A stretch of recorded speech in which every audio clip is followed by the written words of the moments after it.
Standing on end, just thinking about it.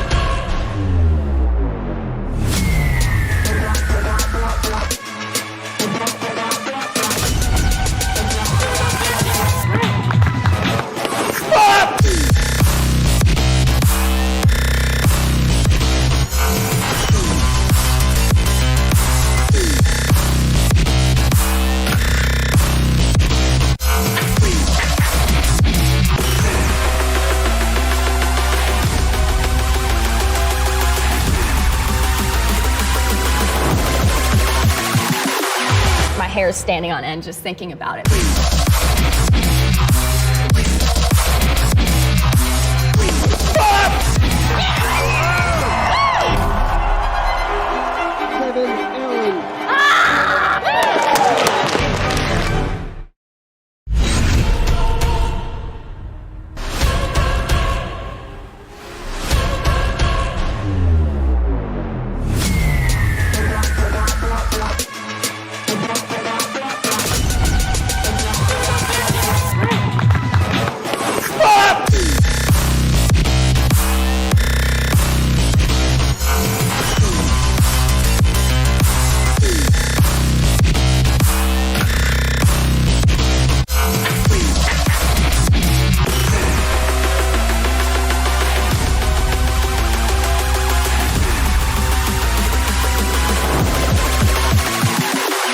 My hair is standing on end, just thinking about it.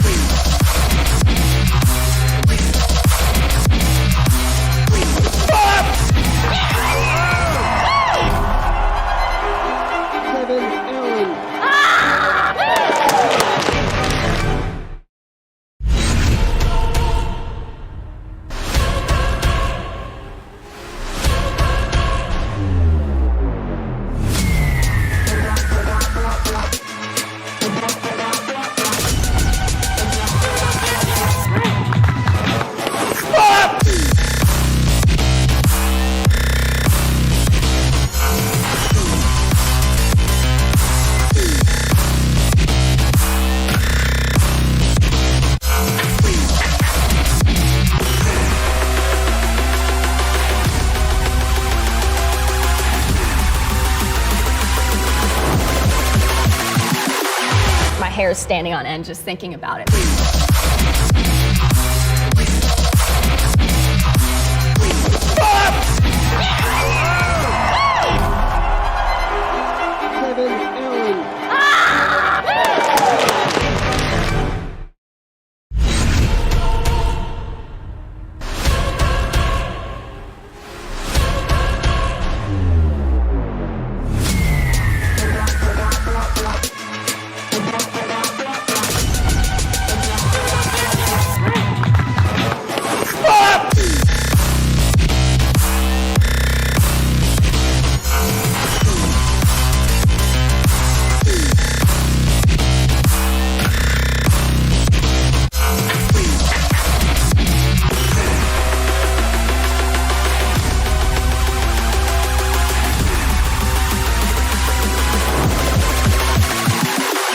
My hair is standing on end, just thinking about it.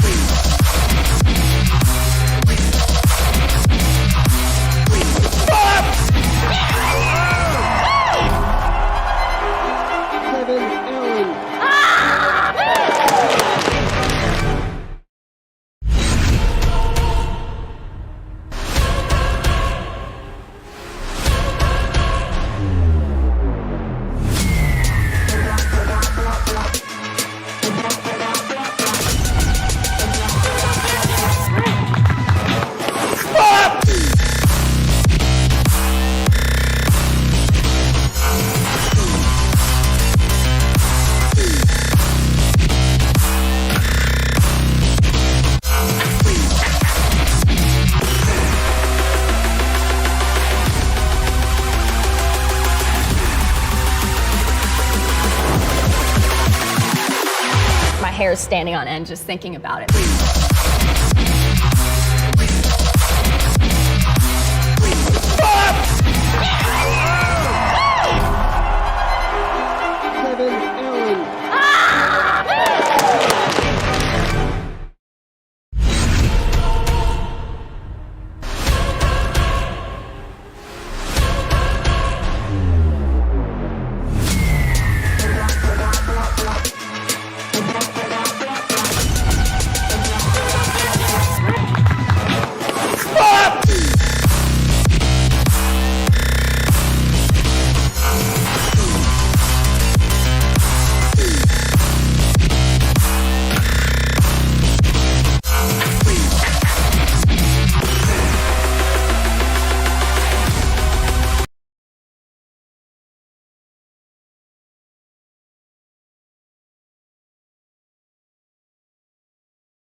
Kyle, What's going on, man? How you?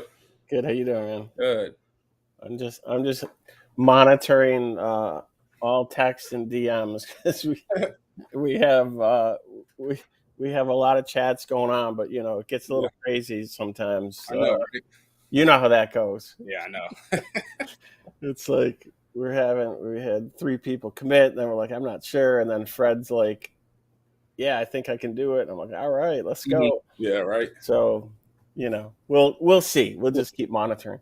Yeah. The So we got like a minute here. I mean, we might as well count it down and go live here. Cool. 4:59. Yeah.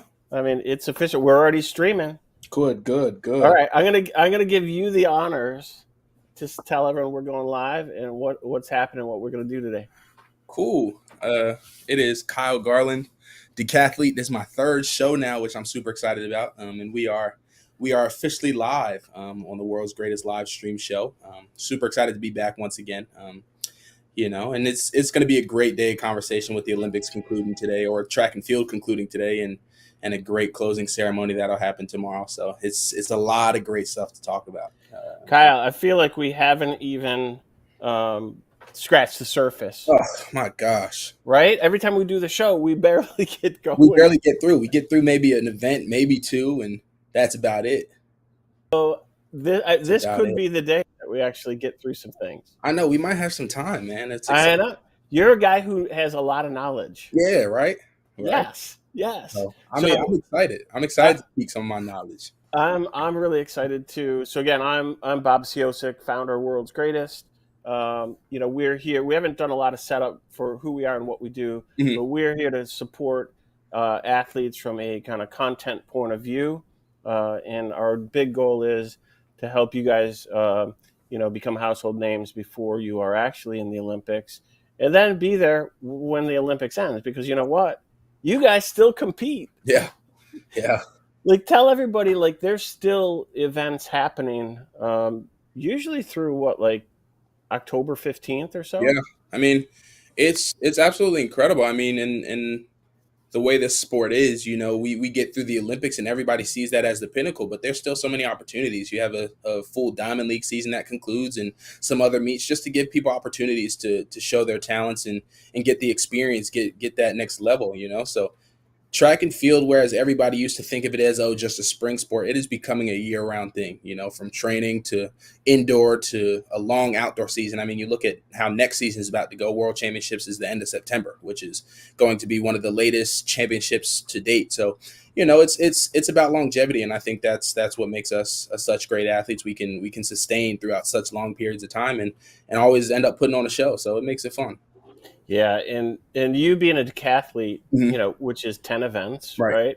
I just started to look at the Olympics differently these last few days after spending some time with you, and then we had Ashton on as well, Ashton Zamzo Mahler, and I was pinging her to go. Sorry for the late invite, but if you want to jump in, Kyle's on.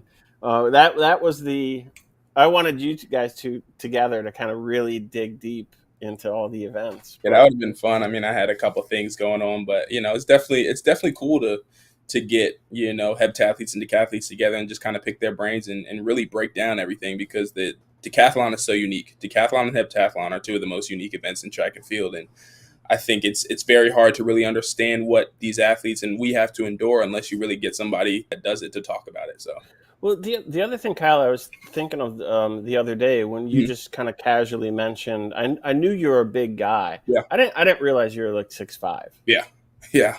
All right. So you're at 6'5". What are you, like 220? 6'5", about 225. 225. Mm-hmm. How do you high jump, pole vault as like a big dude? Like, I think what's crazy is like, historically in open events, you don't see guys this size. So it's like I've always just been a power based guy, super explosive. I mean, I think I said it in the last stream or something quickly. I mean, I had my first dunk at 13 and a half, almost 14 years old. So I've always been able to jump and just kind of get up. So I kind of use that to my advantage. It's like, I've always just being powerful. I kind of just, I guess, figured out how to execute and put the speed with the power and, make it work. So, I mean, it's not often that you see a guy over 200 pounds to jump over 7 feet. So I've always had a conversation, and it's funny. Me and some of my coaches and friends, we want to do some research to see if I hold the world record for the heaviest athlete to clear over 7 feet. So that would be pretty cool. We're still trying to get all the stats and stuff, but. Oh man. All right. So our producer Quincy is in the background here. We're going to give that as his first assignment. Perfect. Hey Q, see if you can find the heaviest. So I guess it's the heaviest. We could include high jumper, decathlete. Yeah. High jumper or decathlete. Yep. Yeah. Because I don't know if you saw, I mean, well, maybe let's go here first. Let's go to high jump. Okay. Yeah. So my good buddy, Shelby McEwen. Shelby. I mean, he always puts on a show. Shelby is an absolutely incredible high jumper, and over the past couple of years, his consistency has stepped above everything, above his accolades that he's been able to put up. So just to see him come out here and have a 2-bar PR for one, and to fall short of the gold medal, I mean, that just shows you how competitive the high jump is. And funny enough, I've actually gotten to experience Hamish Kerr up close. Him and Tom Walsh are really good friends. So Hamish actually came and did a little training camp down at Georgia a few weeks leading up to when he went out to Paris. So I got to watch him and get to see some of his practices. So he is an absolutely incredible athlete, an incredible high jumper, and even a better person. So just to see them battle it out like that, and be in a position where they could have shared the gold, but it's like, no, we want to duke this out. We want to see who's coming out on top. So that was super. I cool. Liked that. Did you like that?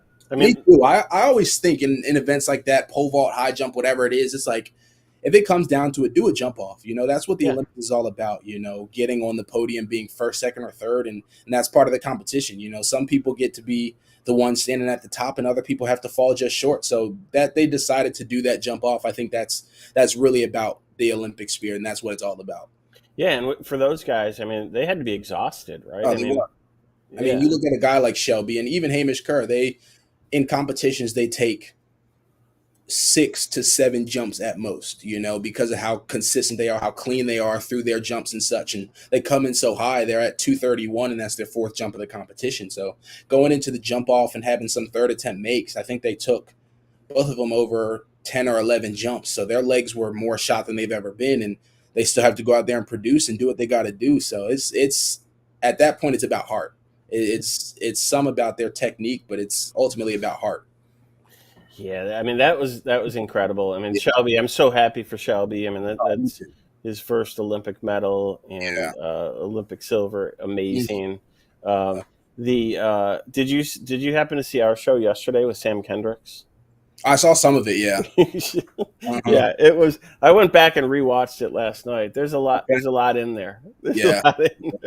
Now, Sam's the guy, though. I mean, I love every chance I get to kind of pick his brain or even just chat with him. He's such a pure-hearted guy, great energy always. And I think just his military background, and just how professional he always is, but still brings that element of fun to everything. It's like he's a unique guy. I mean, he is one of in a lifetime guy for this sport. So I'm blessed that I'm able to experience just his greatness in it. So it's super cool.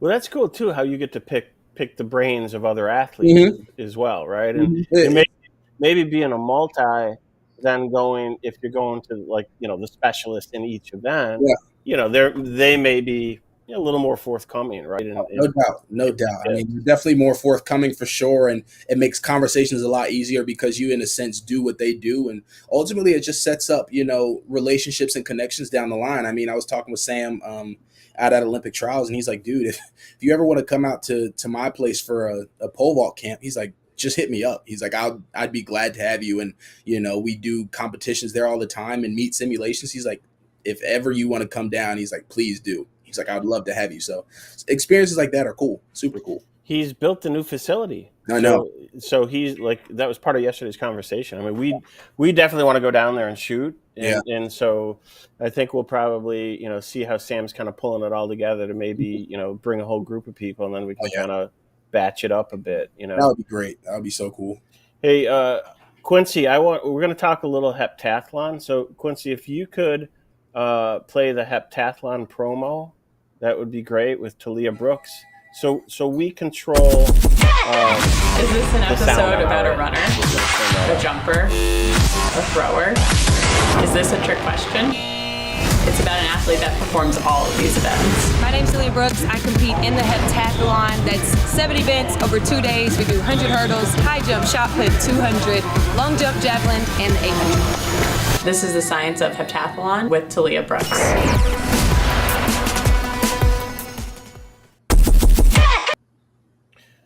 So it gives everybody a little bit of what Talia's going through. Let's talk hep. Mm-hmm. Let's talk what you saw over the last couple of days. That was one of the greatest heptathlon competitions I think I've ever watched, just with everything that I know these athletes have faced in their past. And, a woman like Anna Hall with her knee surgery earlier this year and just laying it all out on the track. She knew she wasn't at her 100% best, but she still went out there and fought with everything she had. And I mean, it's like a Sam Kendricks type of situation. You have with the heptathlon, the greatest female heptathlon, one of the greatest female heptathletes to ever do it in Nafi Tiam.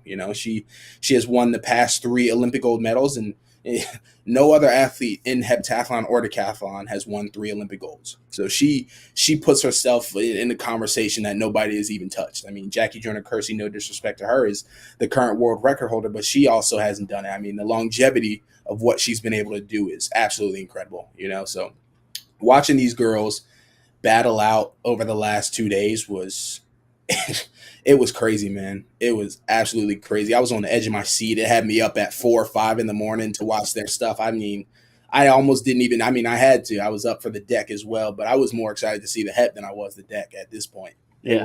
They were battling out there.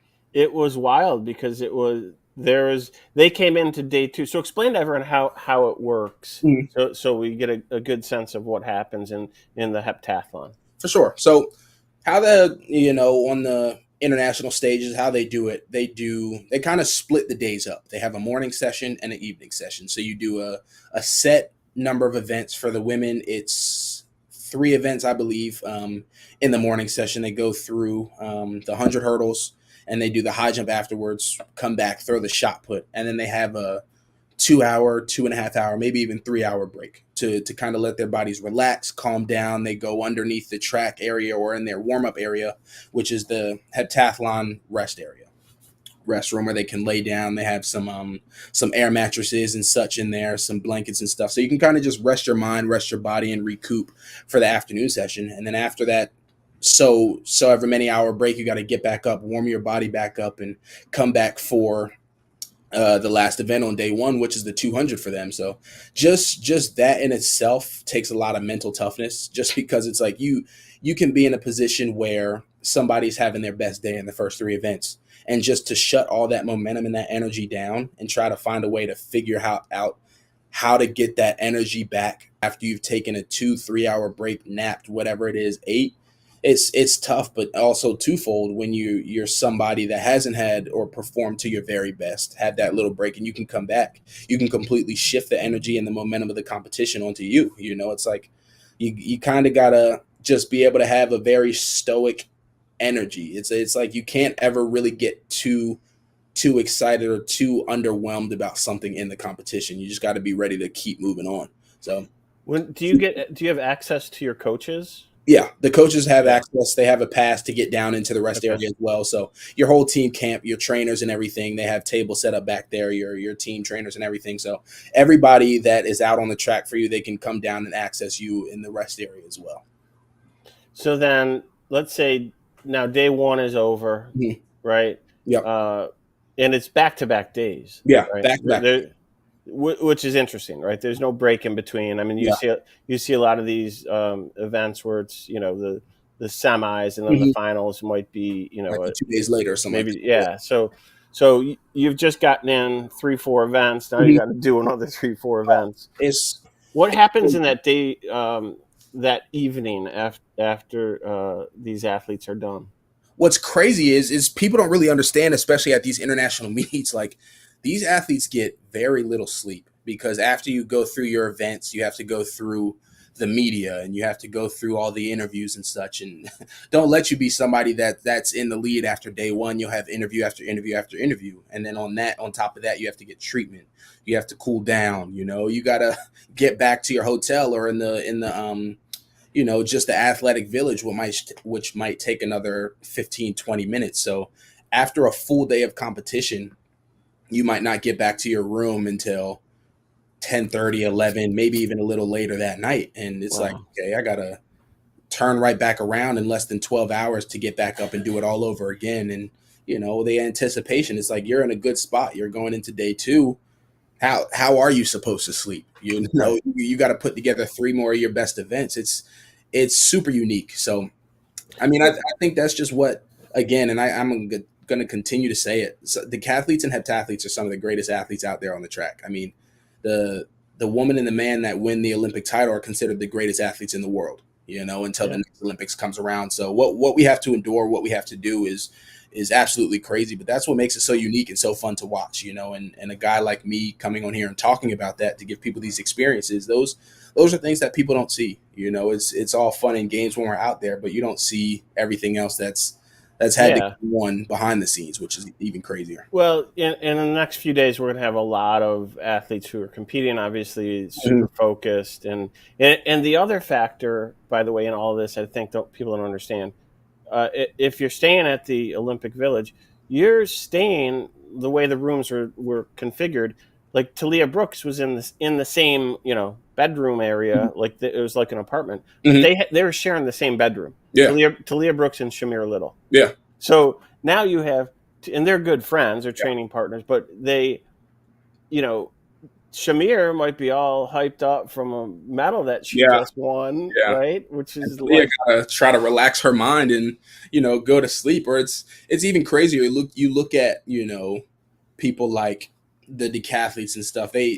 It's because of how unique our event is, and not as many people know as much about it. You have some first time heptathletes and decathletes on this team. It's like they might not know that many other people on the team. So you have to, be in a room with another decathlete or another heptathlete. And it's like they're your teammates, right? But you're also battling, at wit's end against these people. So it's like, how do you kind of separate yourself from that? It's like, it's tough, but it's fun though. Yeah. We did an interview with Heath Baldwin, like I think it was one of the very first shows even. And I heard a familiar voice in the background. It was Sam Kedricks, who was rooming with him. Okay, cool. So I'm like, Heath, you got the best roommate you could get right there. No doubt. You better be picking his brain. Right? I know. No, that's cool.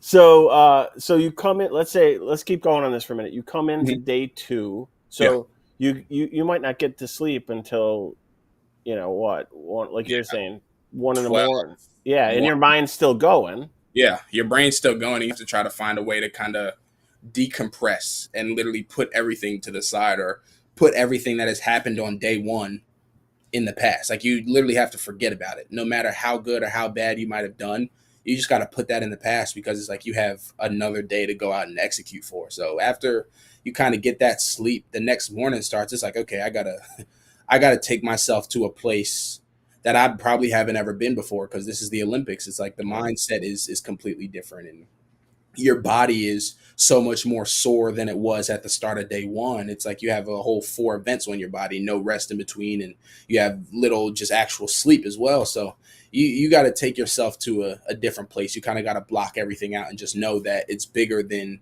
just you going out there to compete. You know, you got to put the village of people supporting you on your back, and that drive and that will to want to go get a medal and stand on that podium or whatever it is that you say is your why. You got to really bring that out on day 2. That's cool. So wake up. What time are you waking up then on day 2? Me personally, on day 2s, I'm up by like 6:30, 6:30, 7 o'clock. You know, got to get breakfast, and it's tough too. That's the toughest part about like managing what to eat and when to eat it. You know, we got to eat throughout competition just so that we have enough energy to carry us through the events on the day and everything else. So you got to get up, try to find a way to eat something that'll fuel your body the right way, and you know, get on over to the track so you have enough time to get on the table before you start warming up. And, you know, they always call you in the call room maybe 30 minutes before you can even go out on the track. So you got to time all that out and give yourself enough time to really put yourself in a good position to feel your best. And then are you, so how do you generally, as an athlete, as a decathlete in that instance, how are you planning out your day? Is it, look, I know exactly the position I'm in right now. I know what events I'm good at, where other people are a little weaker. Like, are you kind of calculating in your head how you need to perform and kind of points levels you need to hit? Yeah, for sure. I think everybody in a sense does that. I mean, sometimes it's better not to, just because it like kind of takes away from what you know you have to do, just execution wise. So, I mean, for me, and I sometimes struggle with it. I go into day 2 and I'm like, oh, I need to do this, and this, which is sometimes it's a hindrance because, you know, you get out there, you don't hit a mark that you want to hit. It's like, oh, I'm down on a certain amount of points. So I got to make it up here. And you try to press and do things you've never done before. And the execution kind of goes out the window. So for me personally, what I kind of try to tell myself is, okay, like day 1 happened. You're sitting in a good spot. You're not in the best place you want to be, whatever that might be. And, you know, you got to go out here. And I think the biggest thing for me has always been in practice, finding at least what my minimals are. You know, any given day, I can go out on the track and hit a 10.5 or 10.6, whatever that might be. And I can throw 16 meters in the shot put every time. So just knowing minimally what my minimal numbers are. So it's like I can go out there if my body feels like absolute crap and I can still pole vault, you know, 490, 5 meters, or in these women's cases, you know, they can throw 40 meters whenever they need to. They can long jump 620, 630, whatever their mark is. So being in a position where no matter how your body's feeling, you can go down in the well and pull something out. You know, it makes it a lot easier rather than just trying to calculate what exactly needs to be done to put you in contention. Yeah. So let's bounce around a little bit. Where do you want to go next? Do you want to go to relays? Do you want to go to women's hurdles? Do you want to go to women's 1500, men's 15? Where do you want to go? I think I want to do the women's hurdles, man. The women's hurdles were absolutely incredible. I mean, I'm kind of biased. You know, me and Masai go way back to when we were like 15, 16 years old, and we grew up around in the same area. So to see her, you know, come from where she's came from, and, you know, she had ups and downs and criticism from media for years and years on end, and to go to work this past year and, you know, come out with a U.S. championship first with the world lead, and come out here and battle through rounds and, you know, not having the best start, but being able to get it done, man. Like the men's hurdles, it was an incredible race. Yeah. Did you hear that stat? So Masai only won 2 races this year. You finals of U.S. trials and Olympic gold. The Olympic final. Crazy. I didn't hear that actually. That makes it even more of a crazy story, man. Right? I mean, there's certain athletes that are big game players, right? And that's someone, right, who can kind of call on it when she, you know, really needs it. But any one of those women, if you ran that race 10 times, it could have been 10 different. Any one of those 8, 9 women that were in the final. It could have went any way. That was one of the most stacked women's hurdles finals there was. I mean, you look at people's PRs and their accolades prior to, and even the times they came into. I think 12:06 was one of the slowest times to get into the final, which is absurd. It's crazy. Absurd. You know? And then like that race, it's such a like hold your breath kind of race, right? And I was bummed to see Alicia Johnson go down, you know, or hit the hurdle there. And but man, it comes down to that lean, like it right? Yeah, it really does. I mean, it's like you look at the race too. I think there was 3 or 4 different lead changes throughout the whole race. I mean, you had Jasmine Camacho, you thought she was going to win, and Masai was in the lead, and Devin Charlton was in the race, and you know, it was all over. You know, it was all over the place. So it's literally about getting off that 10th hurdle in a good spot and what you can do from the 10th hurdle to the finish. That's really what it is in a super competitive race like that. I mean, yesterday Devin Allen was talking about that. He was talking about the idea of, you know, how to get better and how to improve and his obsession with that. And he's like, within the hurdles themselves, he's like, and I forget the phrase, you probably know it, but basically when you take off and when you touch down, right? He's like, we're all within, you know, whatever point, you know, minuscule numbers, right? He goes, so where the race is won and lost is the run up to the first hurdle and the run off to the end. The finish line, And it was like, that's what happened, right? Jasmine got off to a slow start, right? And then came on. But it was like, you know, Masai had, who was neck and neck with Masai on it was Grace Stark. Grace Stark was in there. She was neck and neck until like that eighth or ninth hurdle, and then Masai, it was just like until the 8th, and then just the lean came down to the French woman on the outside in 2, which was crazy as well. She ran the race of her life as well, which was insane. So that was a surprise, I thought. I said coming in, I've been watching her pretty closely all season, and she's been super composed and super consistent throughout the season too. So I said before that she would be in a position to surprise some people, and she definitely did that. So, well, a lot of people too don't understand. You know, a lot of these athletes that are competing for other countries actually either train in the U.S., oftentimes train in the U.S., have gone to U.S. schools, right? Like Jasmine Camacho Quinn, she runs for Kentucky. Exactly. She's Kentucky. And was Masai Kentucky too? Yeah, Masai was Kentucky as well. Yeah. And Kentucky's had great hurdlers over the years as well. But it's I always find that kind of like interesting, like the game within the game kind of thing. No doubt. Right? So Josh Kerr, who I'm hoping we have in the next few days, right? He's training partner with Henry Wynn, right? So it's crazy. I mean, at this point too, you look. Devin Charlton is a training partner of Masai's. You know, they're current training partners now down at Kentucky. It's like I didn't realize it. So we're having Devin on tomorrow. Okay.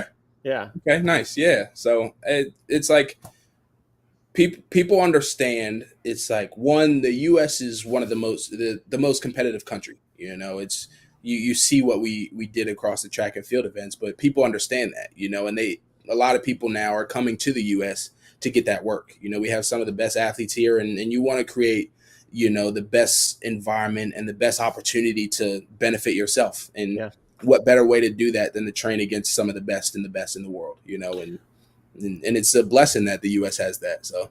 Yeah. It's funny, but as a fan, when you have some of this knowledge, you can root for people in different ways. Like Amber Anning, you know, went to Arkansas, right? We were shooting all this stuff at Arkansas. We met Amber. So I'm yelling for Amber on TV as well, and that 4x400. And she ran a great last leg. She ran an amazing last leg, and she ran a heck of a race in the Open 400 as well. Did she won silver or gold? I mean, silver or bronze? They won bronze in the 4x4. Okay. Yeah. The Netherlands was silver. Netherlands, yeah. And all right, so let's go there for a minute. The 4x400 women. I was surprised at first when I saw Sydney on the second leg. Just because I was going to have her, you know, go against. She was anchor. I thought she was going to anchor, and her and Femke were going to battle it out. You know, to see her the second, I was like, okay, they're just trying to get a big lead. And after Sydney ran, I was like, oh, the race is over.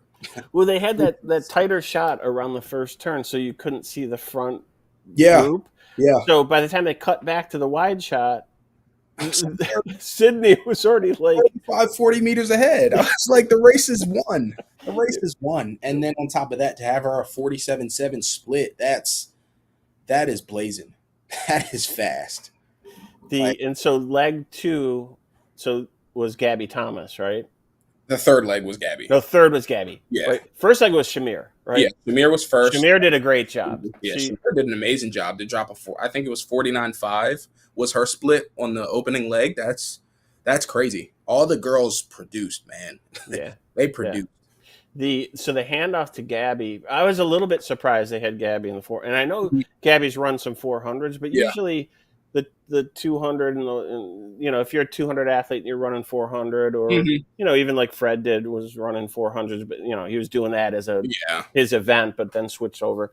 But usually as a 200 specialist, you're not running the 400 at the Olympics in any. So I was surprised. Yeah, me too. I was surprised. I know, and I saw a couple interviews that she said she wanted to try and get on there. And I wasn't really sure with the politics and everything else. And there's a lot of really fast girls. I mean, a Georgia Bulldog, Aaliyah Butler, ran a crazy leg in the preliminary rounds. It was like, and she's one of the open 400 runners as well. It's like, how do you not put them on? But politics, tells its tale in the end of the day, and they put on the people to whatever, however the politics works. But I mean, she held her own, man. She held her own. She did hold her own, and then it was Alexis on the final leg. Was on the anchor. Yeah. Again, another.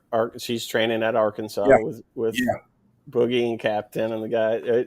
So University of Arkansas kind of crushed it. I just University of Arkansas put together an amazing squad for Paris. They got it. The way they can just get everybody into one place like that is crazy. But I mean, they have the facilities, they have just training groups, and the history of Arkansas as a whole is crazy. So it's super appealing. Super appealing. I mean, it's how cool is it for you? Like when you're training and you're looking around, with all your Georgia Bulldogs, and it's just like so many amazing athletes. Oh, it's crazy. I mean, there wasn't one day that I wasn't rooting for somebody that I almost personally knew. It's crazy. You just see all those faces, and it allows you to really just appreciate the sport for one, and two, really like relate to somebody and actually root for them more than just, oh, I'm a fan. Like I know them personally. So it's like it's more than just being in awe of what they do. It's like, okay, like these my people. This is part of my village. I'm part of their village, and I want to see them win just as much as I know they want to see me win. So it's super incredible, super cool. It is. I mean, that's really what we try to do is create content that helps people feel like they know you, right? We try to remove all barriers as best we can, and it just creates a different rooting behavior. Like you're really it's painful to see you guys lose. Like, I know. You're like overjoyed when we see you win. Like, but when you know someone personally or as close to personally as it could be, it just creates another layer of kind of fandom. Yeah. No, most definitely. Definitely. So where do you want to go next? What event? I think we can talk about the men's 4x4 since we just concluded the women's. The men's 4x4 was. Those guys are fast. Those guys are just fast, man. They have heart, and everybody on the men's US 4x4 team, and I mean everybody in the race, but on the US team in general, like those guys had a lot of races on their legs. Yeah, I mean Chris Bailey. So moving him up to the first leg. Yeah. Right. Then we had Vernon second leg. Vernon was second. Yeah. Dedman third. And Rye to bring it home. And I thought, like, Vernon is like, so people who don't know Vernon Norwood, Vernon is such a good guy. And he, before the last Olympics, it was like, I'm hoping Vernon can do it. I'm hoping he can get there. I'm hoping and I think everyone in track and field really enjoys Vernon. He's just like a fun dude, and he's really funny too. That's part of it. He, you get him going with Michael Cherry and all these guys, and it can be pretty funny. but I think everyone is rooting for him, and I think the improvement in he's so much more muscular now than he was back in like 2018, 2019. Right. He's just such a strong, reliable 400 guy. Mm-hmm. Like he's like the pro of pros on that team, right? On that relay team. He really is. I mean, for him to be at his age, like he's not the oldest guy out there, but he's also not the youngest. He's just a vet, man. Like he's had so much experience, and I think the history of him coming from the LSU Tigers and those guys when they were all in college, they were the team to beat. I mean, they were absolutely unbeatable, and I think he gained a lot of his expertise and just his veteran talents from that team, and then just to bring that to the USA circle, it's like that man is going to be on relays for years and years to come, and he is just a great person, even better teammate, and he's just a reliable guy. He can always hold it down. Always hold it down. I mean, that second leg that he ran, I thought was like big, right? That was one, and he did it in the semis, right, with Quincy Wilson. Yeah, with Quincy Wilson not running the best. I mean, he came back and split a 43 low, and came back and did the same thing today. I mean, I think it was a 43-4 was his split, which is crazy to be able to produce 43s on any given day. Is it's. You see the time we ran 254. We're 4/10 off of the world record. It's crazy. Yeah, crazy. Yeah. So what were you think? I thought Dedman ran a great third leg as well. The third leg, one of the best third legs I've ever seen him run. Yeah, I mean, again, a guy who had already run, like him and Vernon ran each round, right? Yep, they ran every round. Did Bailey run each round too, or no? I can't remember. I think he just ran the last 2 rounds. I think so. I think, but he still had 3 rounds of the open 4. Right, exactly. He had 3 rounds of the open 4 as well. So this man had 5 400s in the span of a week and a half, or not even 10 days. It's crazy. That's insane. That's insane. And then they can. So now we get to that fourth leg. I would break down that fourth leg for us with these guys got out, and I knew it was when we were in a position. I saw midway through the third leg, I saw Botswana kind of falling back, so I thought we were going to have it a little bit easier. But the third leg for Botswana absolutely ran his heart out down the home stretch and brought it close. So when it was Ryan and Tobogo, they got the stick. It was weird to see almost, because it's 2 of the most chill looking runners there are. So people get super relaxed, just cruising down the backstretch. People don't even understand how fast they're moving. Yeah. It's like you see Tobogo, he never shows any of the emotion on his face. So it's like, we don't know what we're going to get. Is Rye going to take it home? Is Tobogo going to run him down? Is this what's going to happen? So it's like it just left me on the edge of my seat, literally from the time they got the baton all the way until the time they came through the finish line. And both of those guys, Rye was 43-1 split, Tobogo was 43-03 split. It's like 2 of the fastest splits you've ever seen in Olympic history. 2 of the fastest splits ever. So we knew we were getting a show when those 2 got the stick in the fourth leg. And to see USA come out on top and see Rye get double gold after being just short past few years, it was huge for him. Super huge. Yeah. We almost had Karsten on the show this evening, so that would have been cool. I know. It's how this goes. Everyone, the emotions of it's hard, right? Yeah, it's tough. It's definitely tough. Whether you're winning and partying a little bit now, or coming out, on the end that you didn't want to. No doubt. And it's been a super long season for everybody. So everybody's just kind of in a position where it's like mentally, physically, emotionally, like they're exhausted. They're absolutely exhausted. So it's like, it's a lot. But what about so just to finish that race out though, I thought Tobogo was catching him there, and Rye just had, I don't know, he just wasn't going to lose. Yeah. So what's that like when you feel someone you're feeling them coming, right?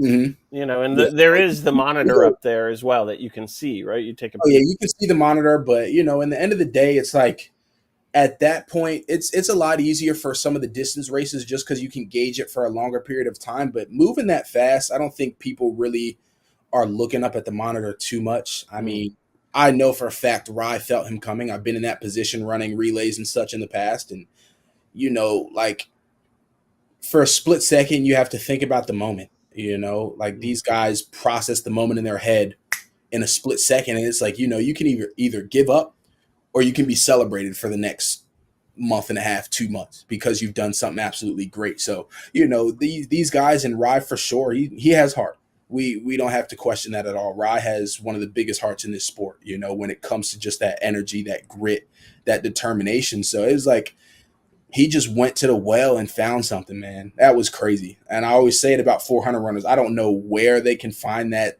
extra bit of energy after you've been running for 350 meters, but he dug down and he found that. We talked yesterday in the show.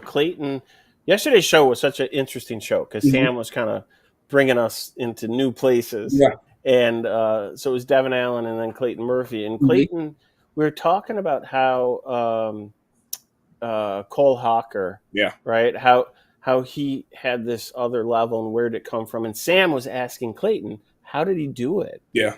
And Clayton's like, that's not something you just pull out on Olympic finals day. He's like, I guarantee you he has practiced way harder stuff, right? And he's drawing on that because it made me think of something that you said where you said you got to reach beyond the stars. Yeah. Right? Yep. And so is that how you see it as well, kind of when you have those moments where you're kind of gutting it out, and are you pulling on those experiences where you went way further than you would actually do during a race or an event? Most definitely. I think, our practices are some of the hardest practices that anybody can endure. And you always see it from other sports. Every other sport says we run as our punishment, and that's what we do. Like that's literally what we're doing, every day in and day out. So some of the practices that a lot of these athletes go through is way harder than running a 43:03 400. People are strong enough for that, the repeat 400s and 450s, 500s that these 400 guys will run, and at the paces that they have to run and reps on reps, they know they have it in there. It's about, do they have the heart to pull that out in this moment? And that's really what it is. It's not about can I do it, it's will you, Interesting. That will is more of just that internal will rather than just the body. I mean, and I even say it about decathletes. It's like every decathlete is strong enough to run, based on what we endure and the practices that we do. Every decathlete is strong enough to run a 420, 1500. It's about, are we going to take our minds to that place that after 9 events, we can put our bodies through that pain, And you have guys that have figured out how to do that and run 420s, 425s, and other guys that still struggle with it a little bit. And I'm in a position now where I'm trying to figure that out, I'm right on that threshold of just breaking 440. And, I think once I do that, then my time's going to drop absolutely incredibly. But, really, it's about really just pushing that threshold. And I think once I do that for the first time, I'll be able to do it consistently. Like I was talking to my training partner, Yannick Oiglenet, last year at Budapest World Championships. He PR'd huge and went 423 in the 1500. And I talked to him now. He's like, since I did that, he's like, I'll never run slower than 430 ever again. He's like, I just know I can do it, And even this year, he ran 425 like that. It's raining out there a little bit. His body can just do it now because he's felt it. So Kyle, I mean, the one thing that's so fun about this show is, I get the chance to ask you questions, and I feel like I pull knowledge for myself out of it. So what is that mindset? So is it some barrier that's in your mind somewhere that you're like, I got to get past this, I got to get past it, and then once you break it, it's like, what's that release to go, I'm never going back there? Like what's happening in your head to get you to that place? I think it's really just kind of like the event and the way that it grows and everything. But ultimately it's like for the events where you have to like dig deep like that, I think it's about just embracing that pain. I mean, nobody really likes pain, like nobody's ever just gonna be like, oh, I want to go out and just be laid out on the ground. But you also see like the greatness and the reward that comes from it. So I think the good feelings that come from enduring that pain weigh so much more than just blocking yourself off from that pain in general.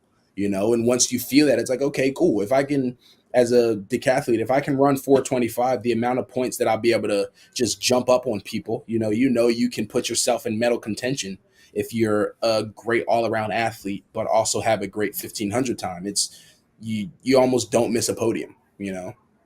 It's amazing that for some reason this hour's going so fast. It's stupid. I know. We've gotten through a good amount, though. We have gotten through. So let's keep going. Where else do you want to? Where do you want to go? Do you want to go 1,500 women? Do you want to go back? We haven't even talked about really the men's 100 or the women's 100. Yeah, I'm gonna leave it to you. Where should we go? Let's knock off these 15s, because the last conversation, or the last time I was on, we were talking more about 1500s as well. So, I think it'll be good to talk about that. Okay. I think you had two of the greatest 1500 performances. I mean, on the men's side first, to see two Americans get on that, almost unexpected, almost completely unexpected. And, to see the rivalry between Josh Kerr and Jakob Ingebrigtsen going back and forth, and for Ingebrigtsen to fall just short. And it was so much drama, so much emotion in that race, man. It was super exciting. I was like, and again, I've reached out to all of these guys. So at some point in the next coming days, everyone's gonna start popping in. Yeah. That race was so anticipated, and just like, what did you see as it was happening? Like, Jakob clearly looked like he was like, okay, I'm gonna go out here. Yeah. I'm gonna do my thing. I'm gonna break these guys. What happened? I think the competitive nature of the Olympics, and I think that ultimately, if we're being completely honest, just seeing what the time is too, and knowing what Jakob's PR is, he has the second or third fastest ever 1500 at a 326 or something like that. So I think the moment, in a sense, broke him more than the guys in the competition did. I think he kind of underestimated it. And, I don't know if you saw, but prior to the race, they had like the clips of Jakob and Josh Kerr going back and forth. And based on what Jakob was saying, he kind of underestimated the guys. He was like, I'm the best 1500 runner out there. This is going to be a walk in the park for me. And in reality, it's not. It's as much as you think that it might be. This is the Olympic Games, and anything can happen. These guys are not here for, just any reason. These guys earn their right the same way you did. So to downplay them and not respect them is downplaying yourself. And I think that kind of got to him, and he tried to run outside of himself. He looked like he was running a little bit harder throughout the whole race than he ever had in any other race. And I don't think he ever really grasped full control of the 1500 field. And I think guys kind of felt that throughout the race, and they took advantage of it. Yeah, it felt like, and again, I'm not seeing it the same way you are because you have a keener eye on it, but that first lap, it felt like at some point he was like, I'm going to go harder, then I'm going to slow down slightly. Was he doing that, or is it just... No, he definitely was. Yeah. And I think he was trying to get a sense, and I think some of that came from the fact that he took it out almost faster than he ever had. And in an Olympic final, the energy, the adrenaline, sometimes your body, isn't always ready for that. And you look when he ran his PR. He ran his PR at probably a Diamond League race or something else like that, where you come out there, you only have one race. This is your third race of the week. It's like your body has a lot more on it, a lot more weight, a lot more emotion, a lot more energy and everything else than it has in any other race that you've ever ran before. There's no way to simulate an Olympic final, because you just can never understand or really simulate what happens unless you're in that race. So I think he kind of thought his body had more than it really had. And, like I said, guys took advantage of that, and they just went to the well and like just pulled something out that they've been training for, and understanding the moment of it, and realizing that the celebration and everything else on the back end of that was going to be so much greater than the pain that they were going to put themselves through in that moment. So. Yeah, and I was rooting for Josh. We've shot a bunch of content with him and the Brooks team, but to see Nagoose, like, he ran like the semis. He ran an amazing race, and he ran another really great race. Yeah. And obviously Cole, I mean, you know, Henry Wynn, who again is one of the training partners with Josh Kerr, Yeah. he did say, well, yeah, I'm going to say it anyway. He said, if, you know, if Cole is in that front group, you better watch out. Yeah.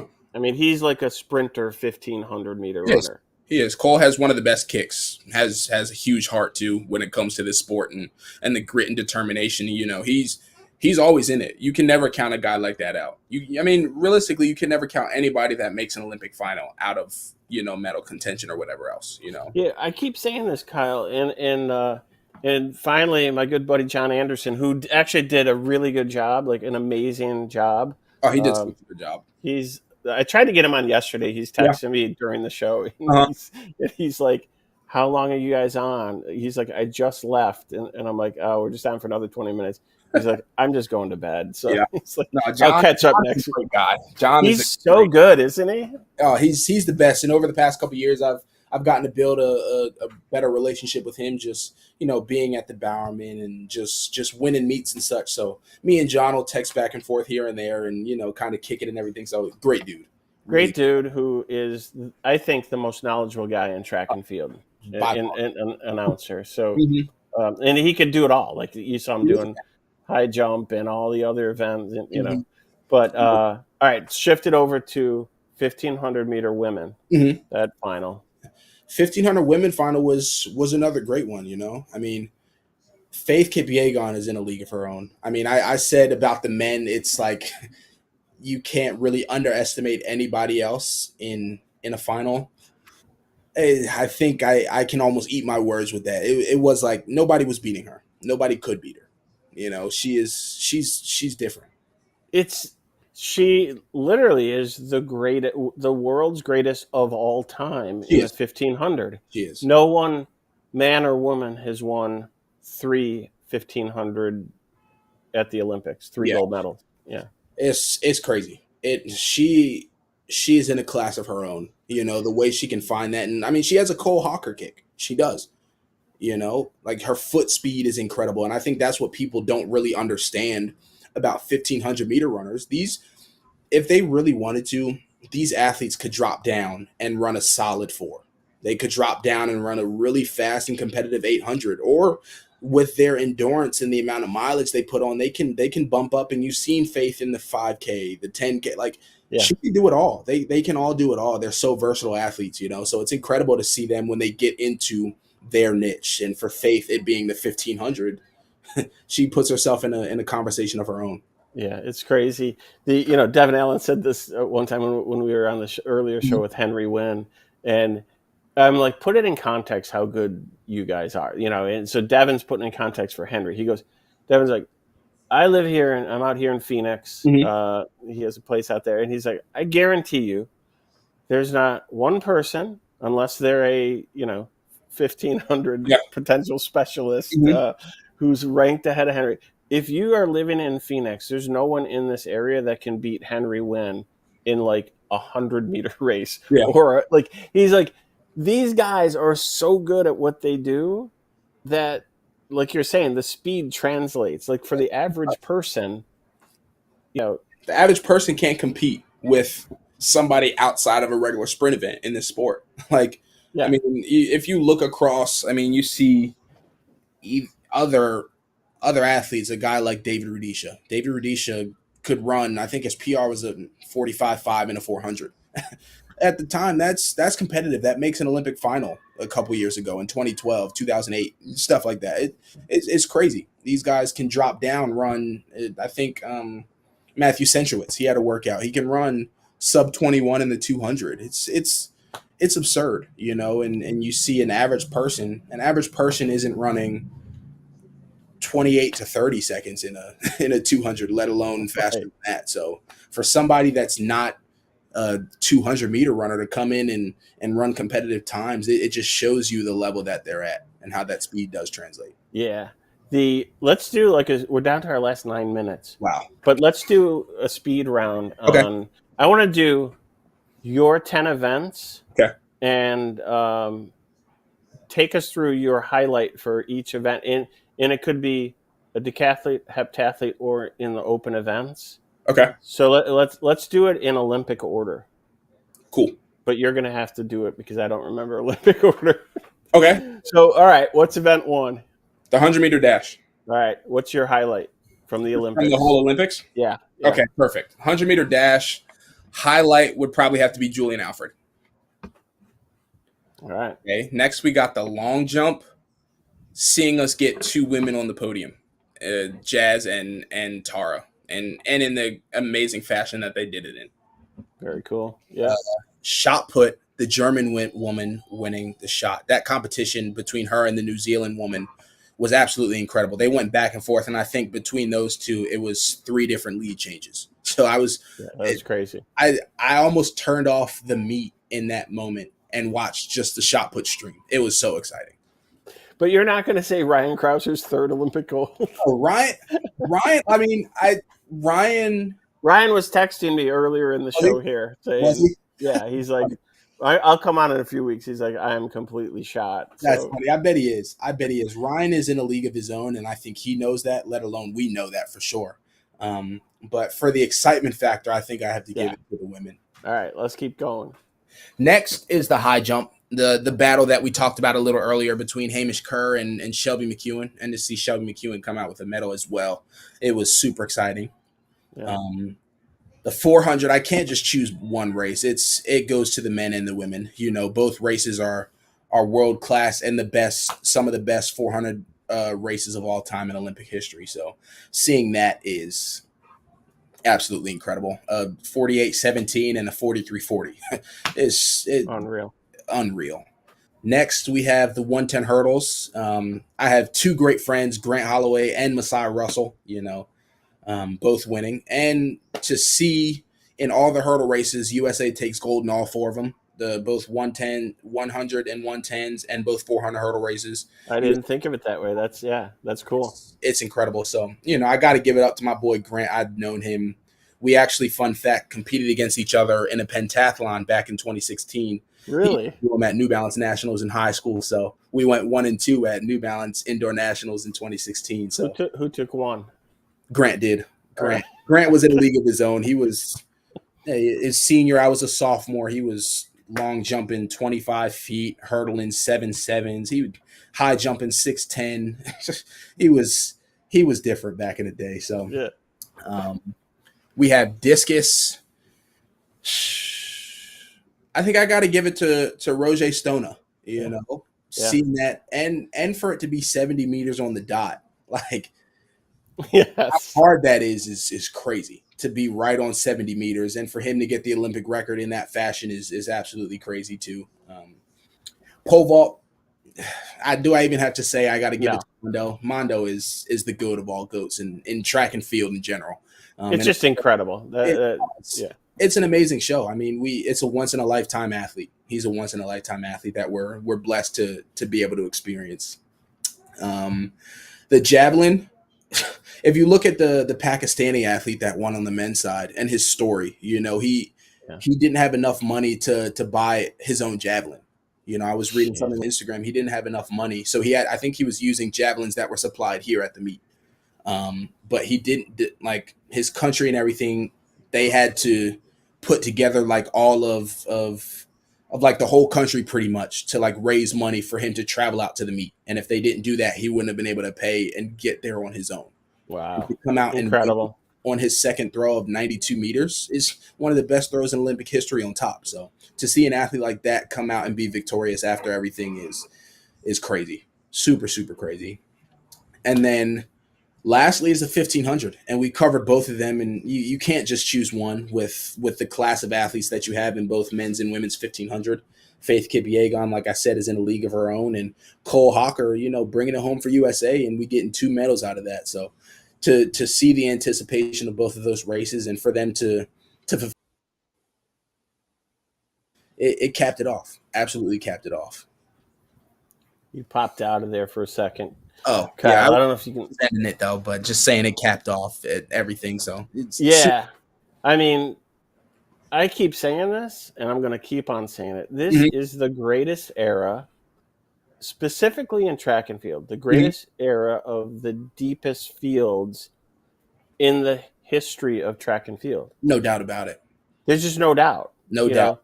I've been preaching this to everyone who, whether you're someone who knows me and you're a fan, or you're a brand we work with, or a brand we want to work with, or or a distributor that we're trying to say, hey, I'm telling you what's going to happen. This is the greatest era of track and field, and frankly, in some ways, compared to because we've studied like all the other big Olympic sports, in some ways, a little bit more predictable. And not to say, number 5 can't be number 1, but we have a better idea because these athletes are kind of a little bit more established. Gymnastics, there's Simone Biles and kind of everybody else, right? So it becomes. So I think it's just a great era for people to, whether you're a brand who wants to get involved, it's a really good time, And you have the athletes that are just going to represent so well just because of what they're doing. I mean, it's not like you're going to get just an old run-of-the-mill athlete. You're going to get the best of the best. Well, again, having you back on the show again, like, not only are you an amazing athlete, you're fun to talk to, right? and you have knowledge, man. It's so fun to just like toss questions at you, and you're just like bringing back all the knowledge to me. No, it's great, man. It's fun. It's definitely fun. Somehow we're down to the last 2 minutes. It's insane. It's insane. These hours fly by when you're talking about something you love. Am I right? It's so true. It's so true. Yep. So we have finally found a good outro to the show. Cool. So last weekend, I don't know if you saw it, we had breakdancing. We had B-Boy El Nino, who's on Team USA, and Quick Step, who's in the Breakdancing Hall of Fame. Yeah. They were on the show. It was a great show. If you want to know anything about breakdancing, you should watch the show and hip-hop culture. These guys got into it. We're going to have them back again. Okay. Because we're going to start recutting that episode and pushing it out on YouTube because there's so much in there that people, like, if you want a quick study on what breakdancing is all about, for all the people who are upset that breakdancing is in the Olympics, just calm down and watch them. Yeah. Watch it. So Quincy, if you could, we're not going to do it yet, but when we do our outro, we're going to actually play what Quick and El Nino did. Okay. Hold on to that, Earlier, Quince. Let's hold on to that. Pop it off for a second. So first off, let's do our shout outs. Cool. So who do you want to shout out today? I'll just give, since track is concluded, I want to give a shout out to all the amazing athletes that were out there, especially all the athletes from Team USA that were able to come in and hold it down, but just everybody, it's absolutely incredible. And like we've been talking about throughout this past 10, 11 days or such, or however many days it's been, we are in the greatest era of track and field. And for them to, over these past few days, give us one of the best Olympics performances and one of the greatest shows ever, it's absolutely incredible to sit back and watch as a fan and just as an admirer of a sport. So just shout out to them. Shout out to them for just being amazing athletes and even better people. I got a question for you. Are you competing in any events coming up? Unfortunately not, just because of injuring myself at Olympic trials this year. So I'm just taking the time this summer just to get my body back to 100% healthy and just going to go to the well and grind it out once fall training starts, probably September 1st. Yeah. So I want everybody to know Kyle Garland, an amazing, talented, and rising star on the Olympic scene, on the Team USA scene, on the Diamond League circuit, and as a decathlete. And so you're going to hear a lot about Kyle Garland, and not just from the couch talking to me. No, most definitely. Most definitely. You'll definitely hear me for sure. If you're ever at a meet that I compete at, you'll know I'm there. I'm the loudest guy out, so... I love it. So I want to shout out, first of all of our socials you've been seeing down below. I don't need to go through those. You can see them all down there. But I do want to shout out to HSS, Hospital for Special Surgery, who is our sponsor for the Science of Movement series. So we did 10 episodes, 10 different athletes, 10 different Olympic events. There are 5 track and field, 5 non-track and field. It's a great show. Fun show, and actually really there's a lot of knowledge in there because then we like to go to the athletes and let the athletes kind of pull it out. We actually paired HSS physicians. Like they're number one in the world in orthopedics. So if you're an athlete and you get injured, you're likely going to be wanting to go there. So it's a really cool series. So you can see that on Curiosity Stream. That's one platform, which is a cool platform with hundreds and probably thousands of documentaries. We're off to a great start there. That show's off to a great start there. And then VIZIO. So if you have a VIZIO Smart TV, you can search for us on VIZIO and just experience like tons of other content, not just science of movement. We have like short documentaries on Gabby Thomas and Ryan Krauser, Sam Kendricks, lots of folks. So yeah, those are my two shout outs. That said, I'm going to say thank you, Kyle. Yes. Lastly, I want to shout out Quincy. You know, he'd be holding it down. We don't really get to see him, but always being able to pop in the clips whenever we need him and taking care of us. So shout out Quincy, man. That's a good shout out. I think I'm going to talk to Quincy about coming on tomorrow's show, the last show, just to say hi to everybody. Perfect. He's the genius behind it all. Uh-huh. So Q, if we're gonna say peace out, thank you, Kyle, and you run that outro, Quincy. Earlier, you said something that made me think of this Nas rhyme, which is basically like, so you could beatbox it. I'll say the Nas rhyme, and then we can end it right there. All right, ready? Yeah.